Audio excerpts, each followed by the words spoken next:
tous, bienvenue sur Monaco Info. Nous sommes le jeudi 10 octobre. Voici les titres de votre journal.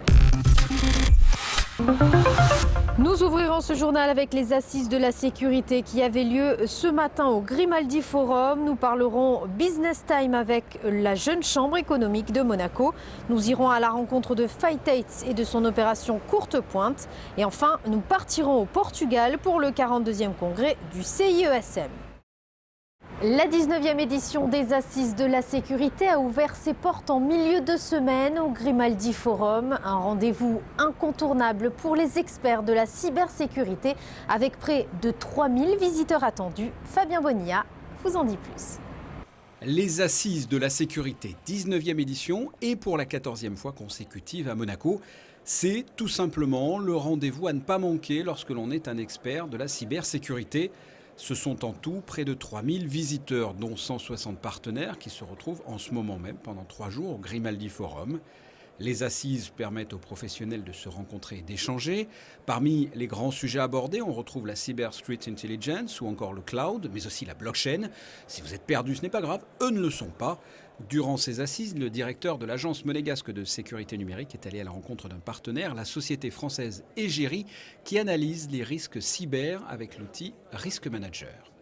Au travers de cette plateforme, on est capable de prédire les risques, maîtriser ces risques, maîtriser les plans d'action par simulation qui permettent de les réduire et après d'assurer en fait la mise à jour de l'ensemble de ces différentes étapes du processus de la gestion des risques cyber dans les entreprises. Egeri est une société qui fabrique un logiciel qui permet d'automatiser les analyses de risques sur les systèmes d'information. Moi, mon objectif, c'était de mettre un outil à disposition à la fois des entités gouvernementales, mais également des entités privées, pour faciliter cette analyse de risque, parce que c'est à partir de là qu'on fera monter la sécurité informatique à Monaco. Donc l'objectif, on a passé un accord verbal avec Monaco Digital pour qu'ils hébergent ce système en SaaS, qui leur permet de mettre à disposition à qui le demande cet outil pour pouvoir l'utiliser. Pour la 2e année consécutive, le stand Monaco Cyber Initiative réunit autour de l'agence monégasque de la sécurité numérique les 10 principaux acteurs de la cybersécurité de Monaco. À l'occasion de présenter les activités dans ce domaine, également de créer des liens et pourquoi pas des partenariats avec les grandes entreprises de la sécurité mondiale. La préservation de l'environnement est au cœur des débats. De plus en plus d'actions sont menées afin de trouver des solutions innovantes pour notre consommation au quotidien. Et avec cela, l'arrivée d'un tout nouveau marché économique, c'est justement l'enjeu de ce 3e rendez-vous Business Time organisé par la Jeune Chambre économique de Monaco. Un reportage d'Alexandra Pagny.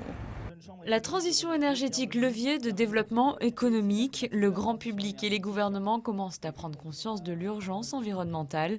En principauté, la mission pour la transition énergétique a vu le jour en 2016 afin d'assurer le management des projets de limitation des émissions de gaz à effet de serre et de développement des énergies renouvelables. Pour ce 3e rendez-vous de l'année Business Time, la Jeune Chambre économique a donc souhaité sensibiliser ses membres à cette évolution éco-responsable de notre manière de consommer. On a souhaité l'aborder et on a souhaité l'aborder aussi avec un angle économique en montrant que de ce constat que le monde a besoin d'évoluer vers un système plus éco-responsable, on peut aussi en développer des opportunités d'affaires et donc on a fait venir des sociétés qui se sont créées sur cette mouvance, dirons-nous, de la transition énergétique ou alors des sociétés traditionnelles qui ont développé des produits ou des nouvelles ressources qui n'exploitaient pas auparavant en surfant sur cette vague-là.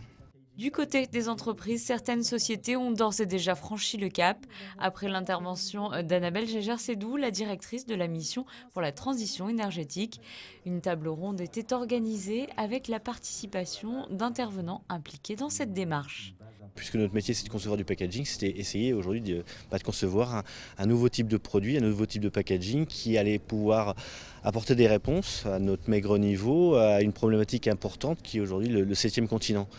Donc depuis 2013, on a beaucoup travaillé en amont sur le produit pour imaginer un nouveau type de packaging, mais aussi sur un process pour imaginer le process de demain, et aussi sur les matériaux pour être dans une vraie logique de recyclabilité de A à Z. Faire en sorte que les packaging aujourd'hui restent dans la poubelle, ne finissent pas en mer, comme aujourd'hui 9 millions de tonnes de déchets sont déversées dans l'océan chaque année.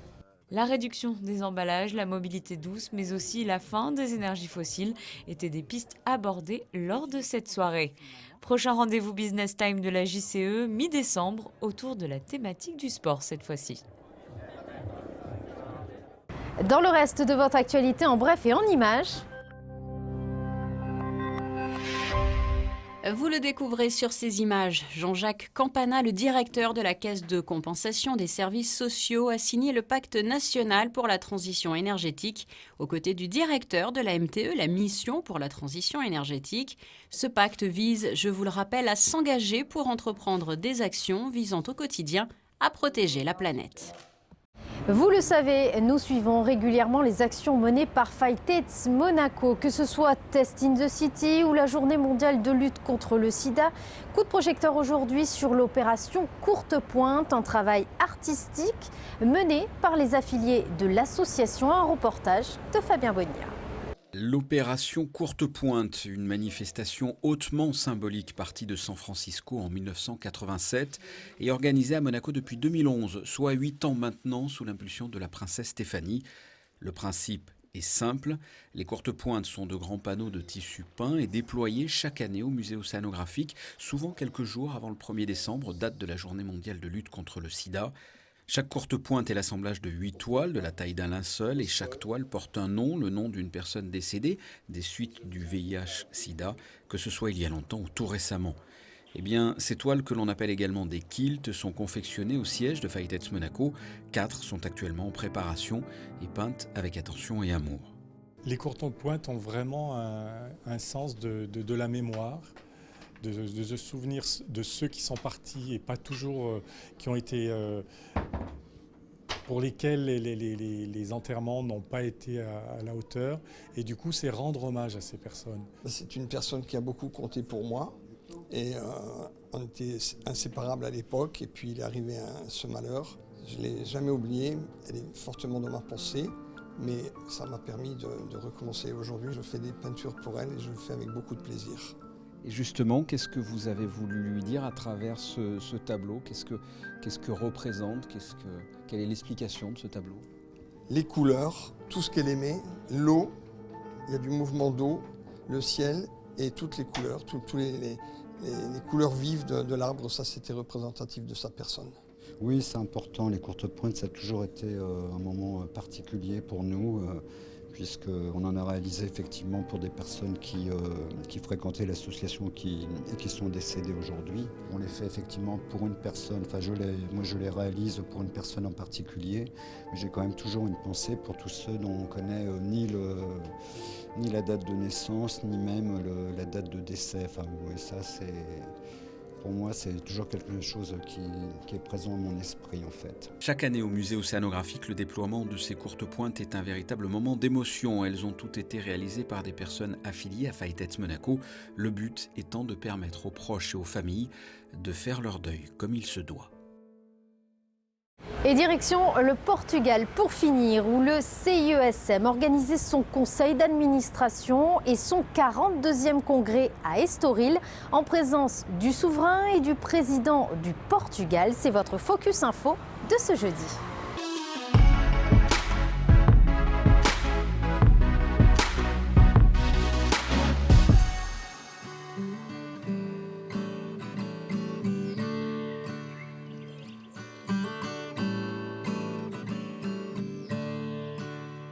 Estoril, petite station balnéaire située au Portugal, à l'ouest de Lisbonne. Elle est notamment célèbre pour ses plages de sable doré et son bord de mer animé.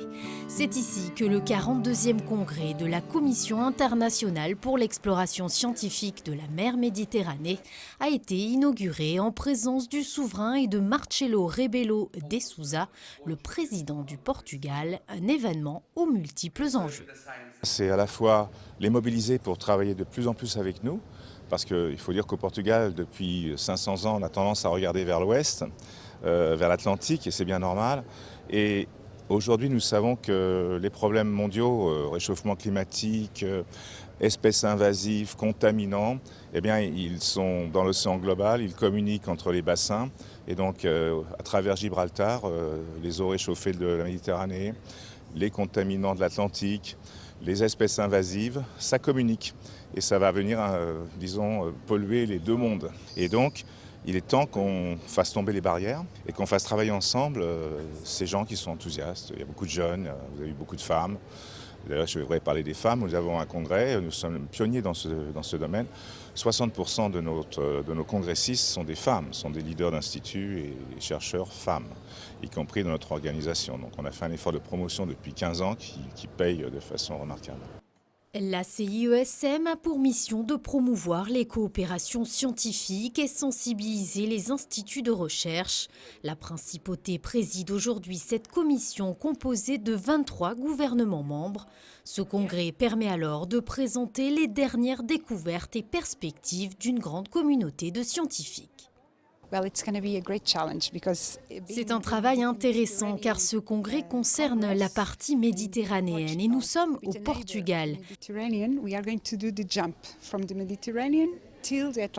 Nous devons donc faire un saut de la Méditerranée à l'Atlantique.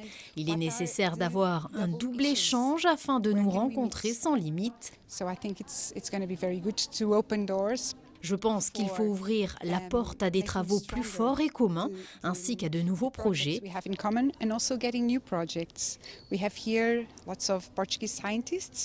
Il y a ici des scientifiques, beaucoup d'étudiants et des chercheurs expérimentés. Nous espérons échanger nos connaissances avec les autres pays. On va parler sur des questions des écosystèmes, comment est-ce qu'on peut faire une cartographie détaillée, identification des systèmes. On va parler sur les questions de la circulation thermaline, que c'est très importante, c'est une forme de transport de la température et de la salinité dans les océans. Et alors, on va parler aussi sur des mesures qu'on fait, et ça c'est une initiative du CIESM, de faire des mesures qui sont répétées pendant les années. Et alors ça c'est fondamental parce qu'on aura des séries longues et on peut commencer à comprendre un système qui est 4D. Alors, il dépend de l'espace, mais il dépend du temps aussi.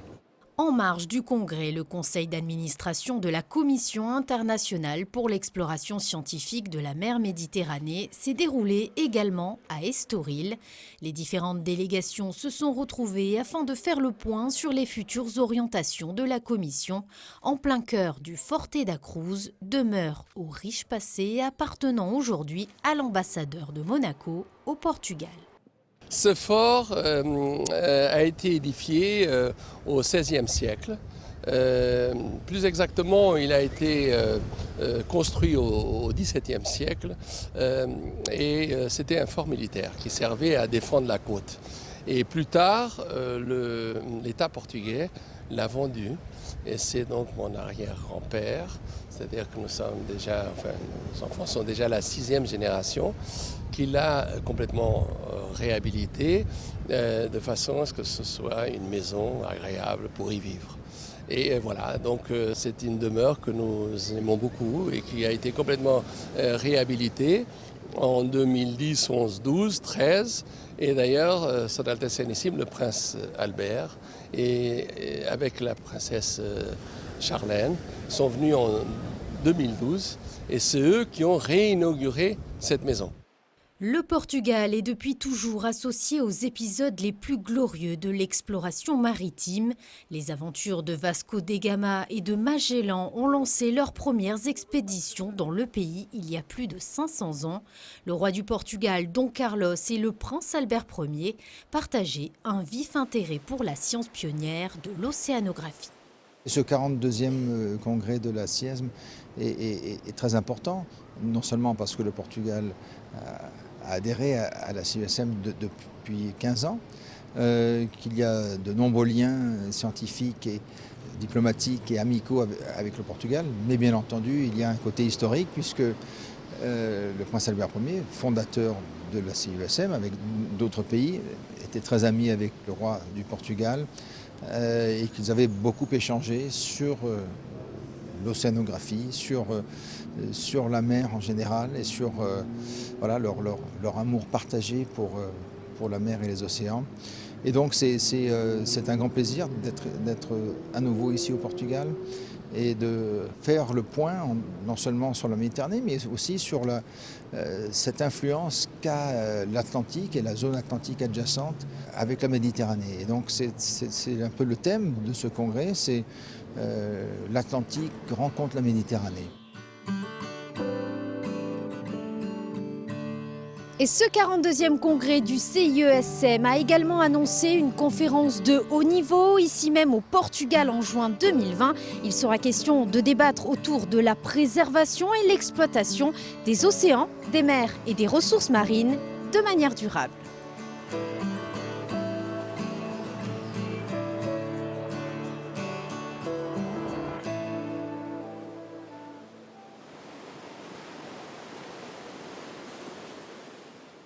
Vous venez de découvrir l'essentiel de l'actualité monégasque. Place à la météo. Vendredi, plein soleil toute la journée, température comprise entre 13 et 20 degrés. Samedi, un ciel plus mitigé, comptez sur la présence du soleil le matin, mais l'après-midi s'annonce voilé. Dimanche, la tendance nuageuse se confirme avant un léger retour du soleil lundi et des orages malheureusement mardi. C'est la fin de cette édition. Merci de l'avoir suivi. À présent, la suite de vos programmes. Très belle soirée à tous sur Monaco Info.